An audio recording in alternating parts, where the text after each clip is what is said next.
제목을 한번 같이 읽겠습니다. 시작. 오병이어와 유월절. 한 번 더 읽을까요? 오병이어와 유월절. 지난주에 오병이어와 나라는 제목으로 오병이어같이 초라한 나를 복음의 동력자로 사용하시기를 원하시며, 부족한 나라도 주님의 손에 들림 바 되면, 드려지면 하나님의 놀라운 기적의 도구가 되어질 수 있음을 생각해 보았습니다. 오늘은 좀 더 다른 관점으로 그 오병이어 자체가 예수님이시라는 관점으로 말씀의 은혜를 받고자 합니다. 사랑하는 성도님들, 우리가 믿는 예수님은 도대체 어떤 분이시기에 우리가 그분의 손에 우리의 부족한 모습 그대로 드려질 수 있을까요? 저는 이 질문 앞에 한 3가지 질문의 답안으로 답해 보고자 합니다. 제가 이 3가지 질문을 먼저 여러분에게 보여드리는 것은 여러분도 이 동일한 의문과 질문 가운데 오늘 말씀 속으로 같이 들어가 보자 하는 것입니다. 여러분이 답할 수 있으면 한번 답해 보십시오. 그리고 여러분의 답이 오늘 말씀과 어떻게 연결이 되는지를 한번 생각해 보시기 바랍니다. 첫 번째로, 예수님은 오늘 본문 가운데 분명히 자기가 이들을 오병이어의 기적으로 먹이실 줄 알고 계셨습니다. 그런데 왜 예수님은 알고 계심에도 불구하고 제자들에게 어디서 떡을 사서 이 사람들을 먹이겠는가라고 오늘 본문 가운데서는 시험하셨다 했는데, 그렇게 질문하고 시험하셨을까요? 속으로 답하고 계십니까? 두 번째로, 왜 오병이어의 기적을 행하시면서 굳이 그때가 유월절이 가까웠다라고 말씀하시며 그 때를 기록하고 계시는 것일까요? 왜 오병이어를 유월절에 행하셨을까요? 라는 질문입니다. 답이 되십니까? 세 번째로, 다른 모든 복음서가 이 오병이어의 기적을 다룹니다. 그런데 이 공간복음, 마태, 마가, 누가복음에는 없는 내용이 하나 요한복음에만 있는데요. 그것이 바로 남은 조각을 거두고 버리지 말라는 것입니다. 왜 그러셨을까요?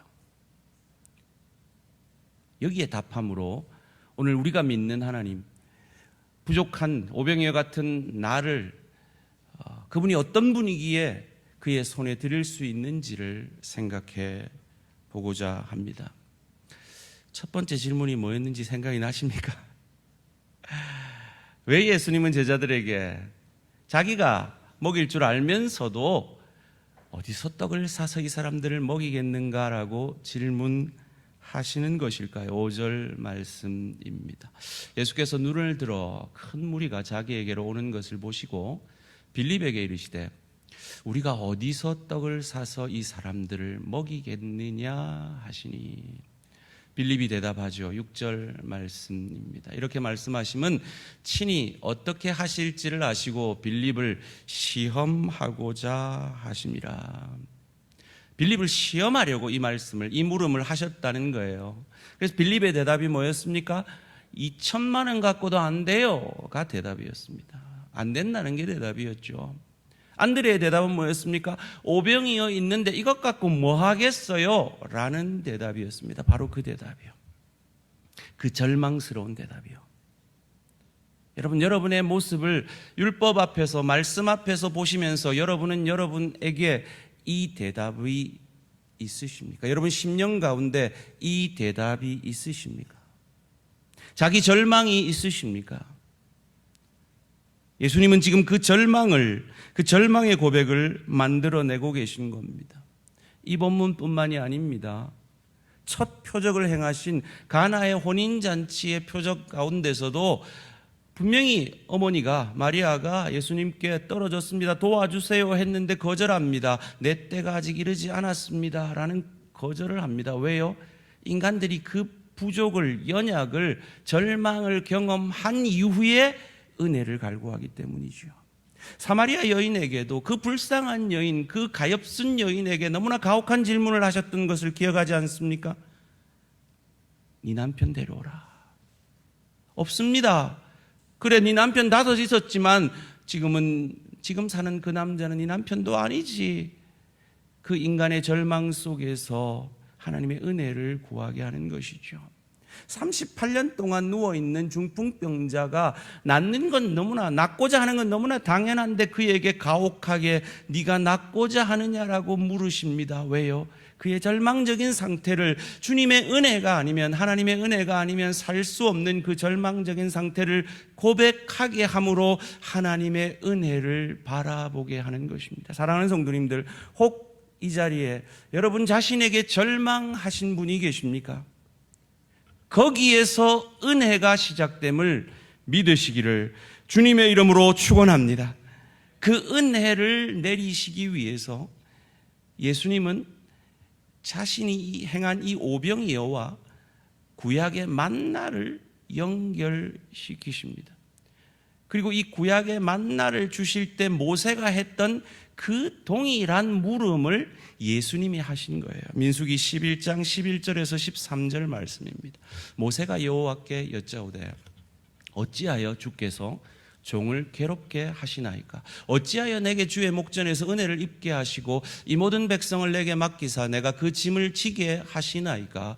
이 모든 백성을 내가 베었나이까? 내가 그들을 낳았나이까? 어찌 주께서 내게 양육하는 아버지가 젖먹는 아이를 품듯 그들을 품에 품고 주께서 그들의 열조에게 맹세하신 땅으로 가라 하시나이까?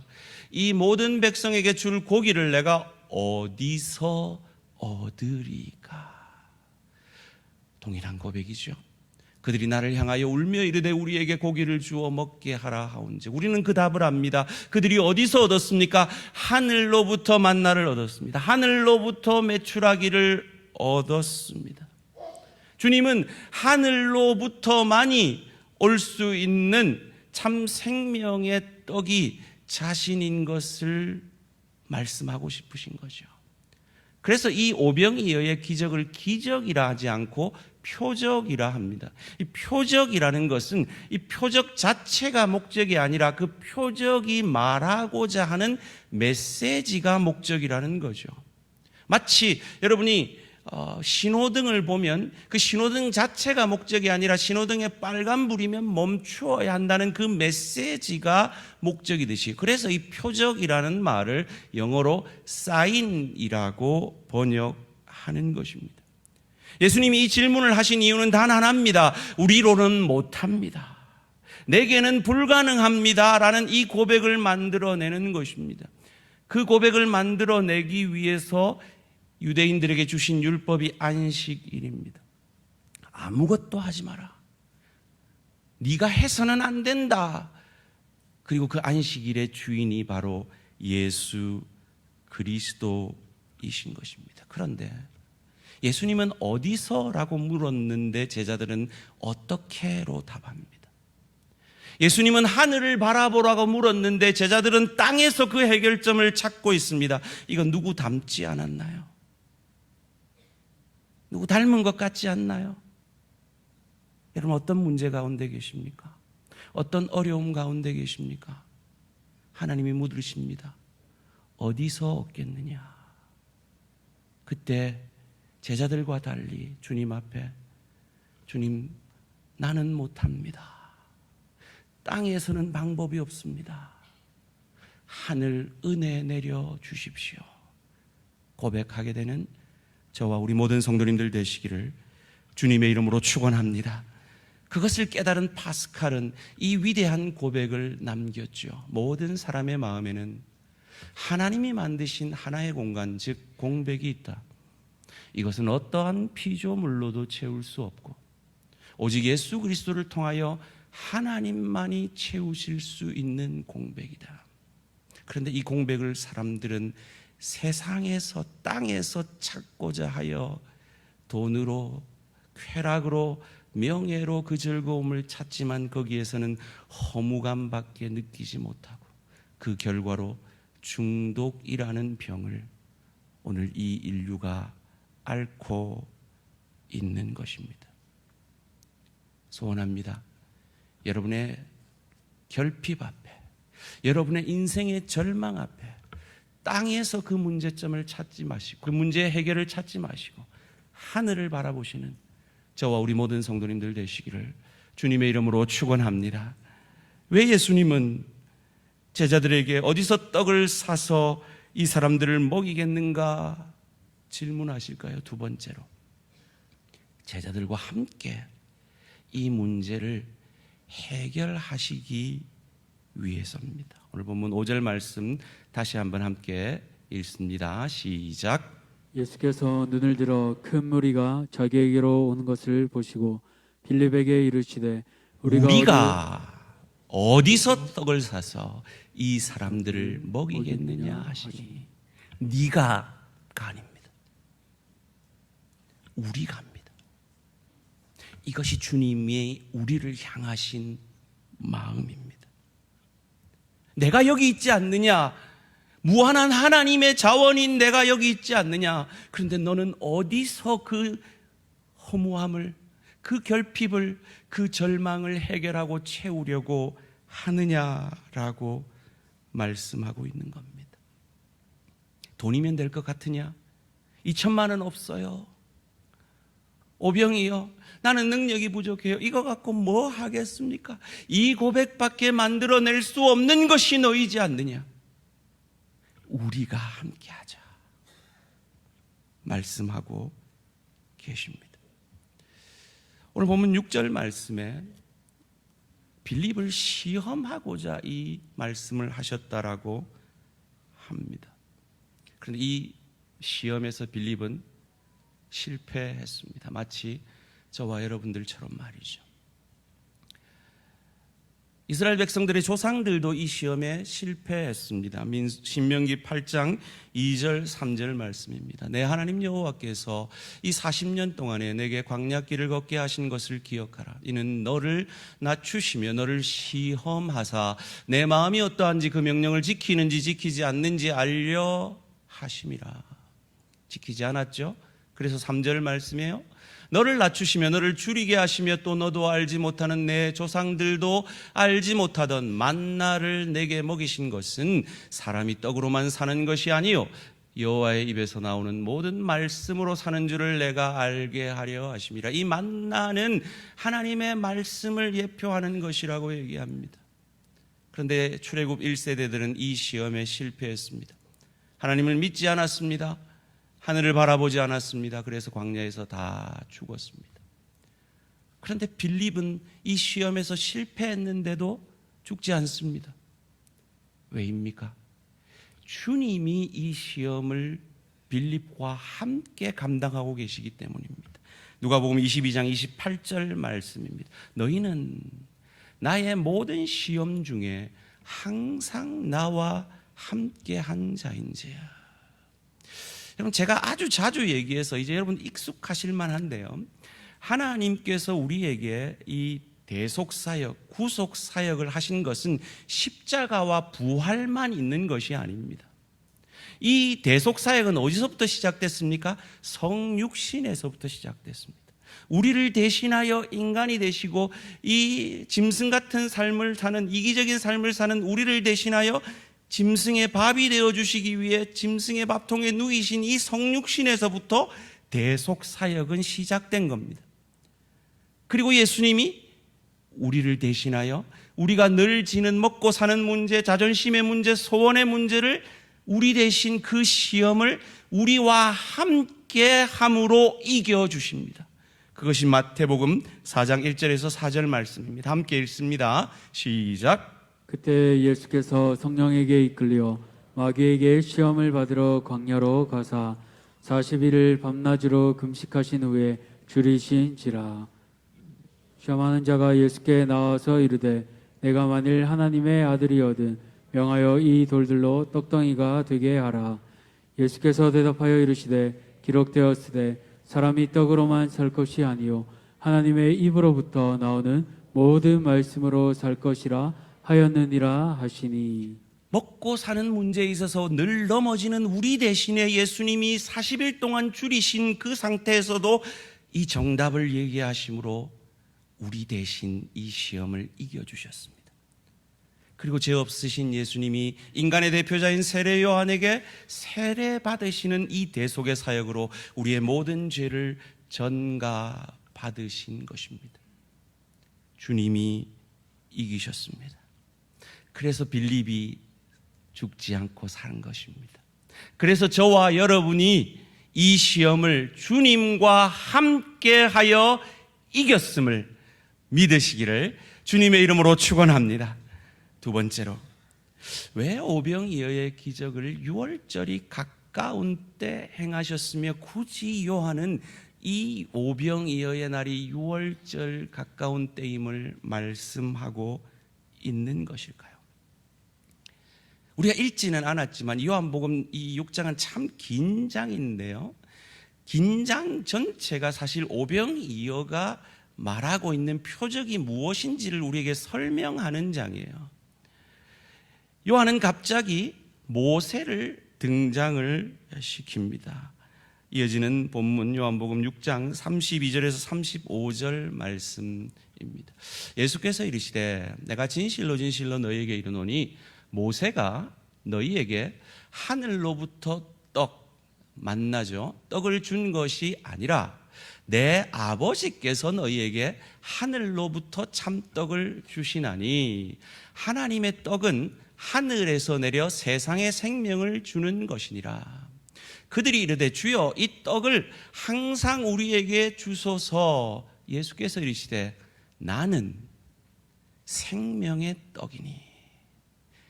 이 떡은 나를 말하는 거야. 이 만나는 나를 예표한 거야. 이 오병이어는 나를 상징하는 거야. 나는 생명의 떡이니 내게 오는 자는 결코 줄이지 아니할 터요 나를 믿는 자는 영원히 목마르지 아니하리라. 그러면서 예수님 자신이 이 만나가 예표한 것이 그리스도 예수 자신임을 이어지는 본문 48절에서 50절에서 이렇게 말해줍니다. 내가 곧 생명의 떡이니라. 너희 조상들은 광야에서 만나를 먹었어도 죽었거니와 이는 하늘에서 내려오는 떡이니 사람으로 하여금 먹고 죽지 아니하게 하는 것이니라. 너는 지금 오병이어를 먹고 감탄해서 나를 왕 삼으려고 하지. 그런데 이 만나와 같이 너희들을 먹인 이 오병이어는 이거 먹고도 곧 죽어. 그런데 이 만나와 같은, 만나가 예표하는 이 오병이어가 예표하는 나를 믿고 먹으면 너희는 영생할 것이야 라는 그 메시지를 주시기 위해 이 오병이어와 이 만나를 마지막 최후의 성만찬으로 연결시키십니다. 53절에서 58절 말씀입니다. 예수께서 이르시되 내가 진실로 진실로 너희에게 이르노니 인자의 살을 먹지 아니하고 인자의 피를 마시지 아니하면 너희 속에 생명이 없느니라. 내 살을 먹고 내 피를 마시는 자는 영생을 가졌고 마지막 날에 내가 그를 다시 살리리니 내 살은 참된 양식이요 내 피는 참된 음료로다. 내 살을 먹고 내 피를 마시는 자는 내 안에 거하고 나도 그의 안에 거하나니 살아계신 하나님께 아버지께서 나를 보내심에 하늘부터 만나를 보내신 것처럼 하늘부터 나를 보내심에 내가 아버지로 말미암아 사는 것 같이 나를 먹는 사람도 나로 말미암아 살리라. 이것은 하늘에서 내려온 떡이니 조상들이 먹고도 죽은 그것 만나와 같지 아니하여 이 떡을 먹는 자는 영원히 살리라. 아멘이십니까? 이 얼마나 놀랍고 크신 은혜입니까? 정리를 하면요, 6월절에 시작하여 만나가 내립니다. 6월절 사건 이후에 출애굽이 일어났기 때문이죠. 6월절에 만나가 내렸습니다. 오병이어가 언제 일어났다고요? 6월절 가까운 때요. 6월절에요. 그리고 최후의 성만찬이 언제 거행되었습니까? 6월절에요. 지금 예수님은 의도적으로 유월절에 오병이어를 행하심으로 그가 마지막에 바쳐질 그의 몸과 살이 바로 유월절 어린 양의 살과 피임을 메시지로 표적으로 전하고 있는 것입니다. 유월절에 어떤 일이 일어났습니까? 내가 죽어야 되는데, 나로서는 방법이 없는데, 나는 죽어 마땅한데, 먼저 난 첫째 것들이 다 심판받아 마땅한데 유대인들은 무엇 때문에 그 심판을 면했습니까? 어린 양의 피 때문에 유월, Passover 건너뛴 거죠. 그들이 선해서가 아닙니다. 그들의 집에 발려진 어린 양의 피 때문입니다. 그리고 이 어린 양의 피는 십자가로 완성된 것입니다. 예수님께서 이 오병이어의 사건을 표적을 행하실 때와 마지막 성만찬을 행하실 때 모습이 아주 유사합니다. 마가복음 14장 22절에서 24절까지 말씀 함께 읽습니다. 시작. 그들이 먹을 때 예수께서 떡을 가지사 축복하시고 떼어 제자들에게 주시며 이르시되 받으라 이것은 내 몸이니라 하시고 또 잔을 가지사 감사하기도 하시고 그들에게 주시니 다 이를 마시매 이르시되 이것은 많은 사람을 위하여 흘리는 나의 피 곧 언약의 피니라. 23절을 한번 돌려주시고요. 또 잔을 가지사 뭐 하시고? 감사기도 하시고 오병이어 가지고 뭐 하시고? 축사하시고 감사기도 하시고 동일한 모습이죠. 이 유월절의 어린 양은 바로 저와 여러분을 위해 죽으신 이 유월절의 예표를 완성하신 그리스도 예수의 십자가 보혈이기에 지금 저와 여러분이 어떤 상태일지라도 그 예수를 주로 고백하는 저와 여러분에게는 하나님의 사자의 심판이 지나가게 됨을 믿으시기를 주님의 이름으로 축원합니다. 이 메시지를 전하기 위해 오병이어의 기적을 유월절에 행하고 있는 거예요. 제가 참 많은 책에서 읽은 글인데요. 최근에 제가 이재철 목사님의 책에서 다시 이거를 발견합니다. 한번 제가 읽어드릴 테니까 오늘 메시지와 한번 연결을 해 보십시오. 만약 인간에게 가장 절실하게 필요한 것이 지식이었다면 하나님께서는 위대한 교육자를 구원자로 보내셨을 것입니다. 인간에게 가장 절실하게 필요한 것이 기술이었다면 하나님께서는 최고의 과학자를 구원자로 보내셨을 것입니다. 만약 돈이었다면 최대의 재벌을, 즐거움이었다면 세계 정상의 연예인을, 육체의 건강이었다면 세계 제일의 명의를 구원자로 보내셨을 것입니다. 그런데 십자가에서 무력하게 돌아가신 예수님을 하나님께서 인간의 구원자로 이 땅에 보내신 까닭은 대체 무엇입니까?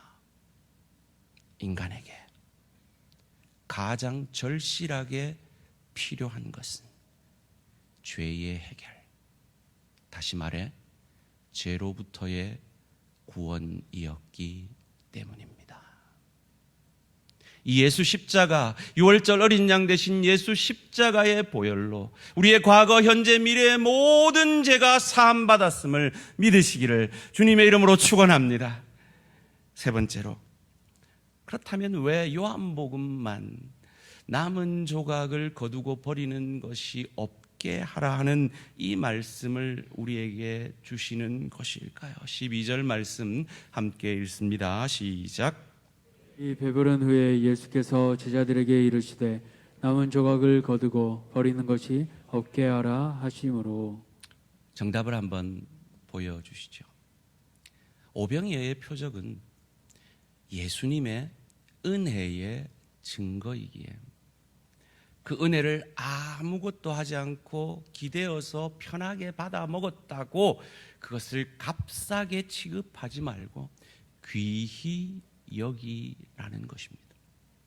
그리고 그 은혜로 우리 안에 채워질 때 나도 그 은혜가 필요한 누군가에게 은혜의 도구가 되라 하시는 메시지가 여기에 숨어 있는 것입니다.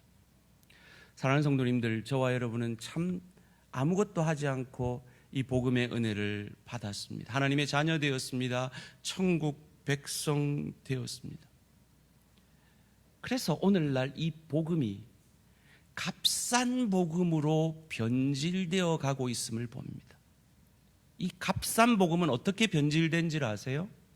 마치 예수를 믿는 것이 수단이 되어서 나는 천국 간다라고 변질되어 있습니다.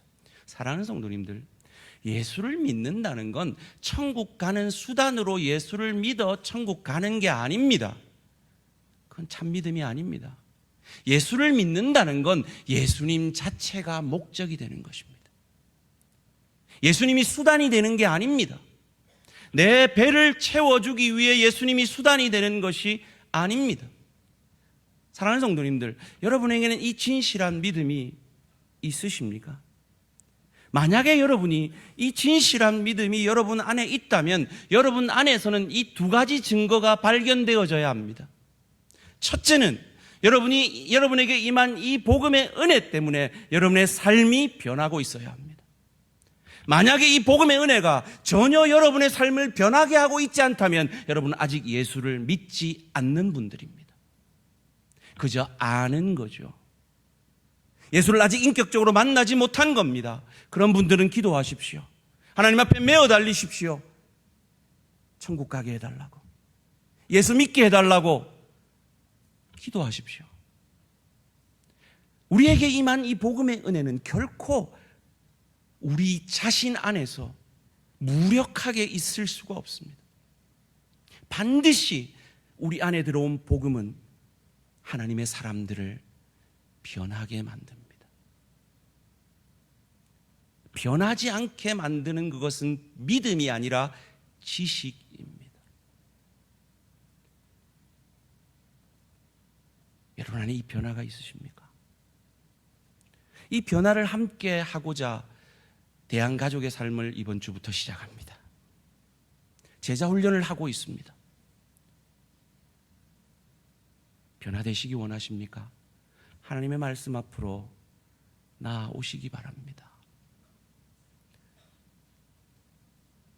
우리가 값싼 은혜로, 이 복음을 값싼 은혜로 여긴다는 것은 우리에게 주시는 하나님의 축복이 풍요의 축복뿐이라고 믿는 그것이 값싼 은혜예요. 아닙니다.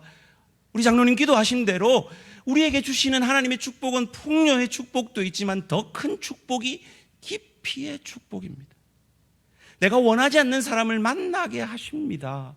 그 만남을 통해 하나님의 용서와 사랑을 배워 그리스도 예수의 형상으로 우리를 자라가게 하십니다. 내가 원하지 않는 사건 사고들을 만나게 하십니다. 그 만남을 통해 나로 겸손하게 하시고 내가 원하지 않는 일들을 통해 내 연약을 고백하며 하나님을 더욱 의지하게 만드는 것이 하나님의 우리를 향하신 사랑의 참모습인 것입니다.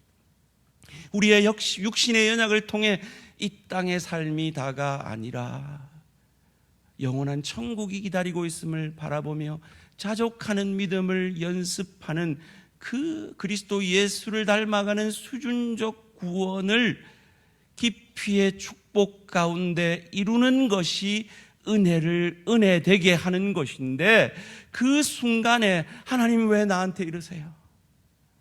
하나님 왜 나한테 저런 사람 만나게 하세요? 하나님 왜 나한테 이런 경제적 어려움 주세요? 하나님 왜 나한테 이런 육신의 어려움을 주세요? 라고 불평하고 원망하는 것으로 그 시간을 허비하는 것이 하나님의 은혜를 값싸게 만드는 것입니다.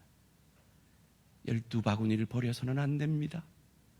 하나님의 은혜를 귀히 여기시는 저와 우리 모든 성도님들 되시기를 주님의 이름으로 축원합니다. 두 번째로 하나님의 은혜를 귀히 여기는 자에게 나타나는 것은 나도 그리스도처럼 복의 통로, 은혜의 통로가 되려 한다라는 것입니다. F.F. 브루스라는 위대한 신학자가 이렇게 말했습니다. 함께 읽어볼까요? 시작. 12바구니는 다른 이와 나는 12바구니입니다. 참 위대한 고백 아닙니까? 이 남겨진 이 바구니는 또 다른 오병이어의 기적을 만들어낼 수 있는 바구니라는 겁니다. 사랑하는 성도님들, 여러분 마음속으로 중심으로 정직하게 한번 고백해 보십시오. 여러분은 여러분의 전 인생 가운데 누군가에게 오병이어의 기적의 수단이 되어 주신 적이 있으십니까? 오병이어의 기적을 여러분의 인생 가운데 체험해 보신 적이 있으십니까? 만약에 여러분이 이 질문 앞에 나는 없는 것 같은데 라고 고백이 되신다면 여러분은 한 번도 여러분의 인생을, 오병이어 같은 여러분의 보잘것 없는 인생을 그리스도 예수를 믿고 그의 손에 바쳐보지 못한 것입니다. 여러분의 오병이어는 주님의 손에 바쳐지면 반드시 놀라운 오병이어의 기적을 경험하게 되실 겁니다. 얼마 전에 제가 오후 예배 가운데 원고에도 없었는데 하나님께서 제게 감동을 주셔서 우리 단기 선교 가야 되는데 이 건축 빚 갚는다고 재정이 없습니다. 그런데 여러분이 5명만 기둥원금하면 저희가 단기 선교를 갈 수 있습니다. 저 태국 그 남편을 잃고 참으로 홀로 사역하는 저 사모님에게 얼마나 큰 위로가 되겠습니까? 라고 도전을 했습니다. 그날 저녁에 저희 교회 등록하지 않고 지금 몇 년째 다니고 계신 한 집사님이 전화를 주셨어요. 목사님, 제가 뭐 하려고 몇 년 동안 모아놓은 돈이 있는데 이 돈을 거기에 써주십시오.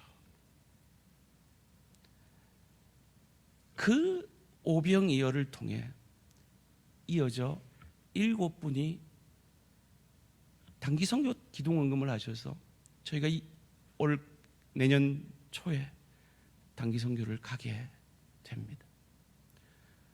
또 제가 너무 삘 받아가지고 우리 지금 젊은 세대를 살려야 되겠습니다. 젊은 세대 학부모 수련회를 한번 했으면 좋겠습니다. 그런데 돈이 없습니다. 그랬더니 지금 현재까지 2분이 헌신해 주셔서 그 오병이어의 기적을 통해 학부모 수련회가 계획되고 진행되고 있습니다. 저는 지난주에 참 마음으로 눈물이 나는 한 헌금을 받았습니다. 제게 직접 주신 것도 아니고 사무실에 지난 필리핀 최광석 선교사님 사모님의 간증을 듣고 은혜를 받아서 나는 이 돈 없어도 사는데 하면서 그 사역지에 그분에게는 너무나 큰 액수, 그래서 제가 이걸 받아야 되나 고민이 될 만큼 큰 액수를 선교 헌금을 하셨습니다. 저는 믿습니다. 그것이 어떤 사람에게는 보잘것없는 액수일지 모르지만 그 귀한 오병이어를 통해 그 필리핀 선교지에 놀라운 기적이 일어날 줄 믿습니다. 여러분 하나 여쭤볼게요. 사랑하는 성도님들, 여러분은 다음 세대를 위해서 기도하고 다음 세대의 부흥이 있기를 진정으로 원하십니까? 진짜 원하세요? 그렇다면 제가 하나 도전을 하겠습니다. 여러분, 이 예배당 다음 세대에게 빚 갚으라고 물려주면 다음 세대는 이거 감당 못합니다. 우리 세대의 끝을 내어야 합니다.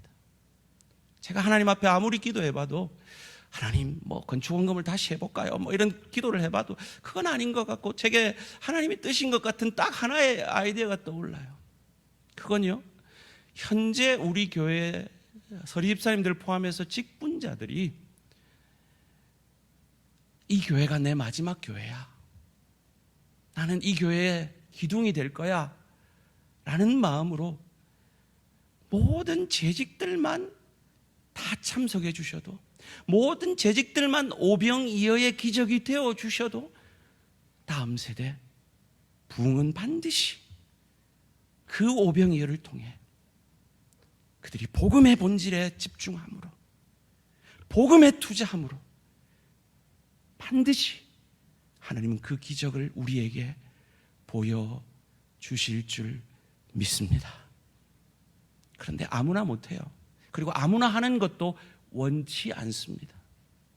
하나님의 은혜가 여러분 안에 채워질 그때 하십시오.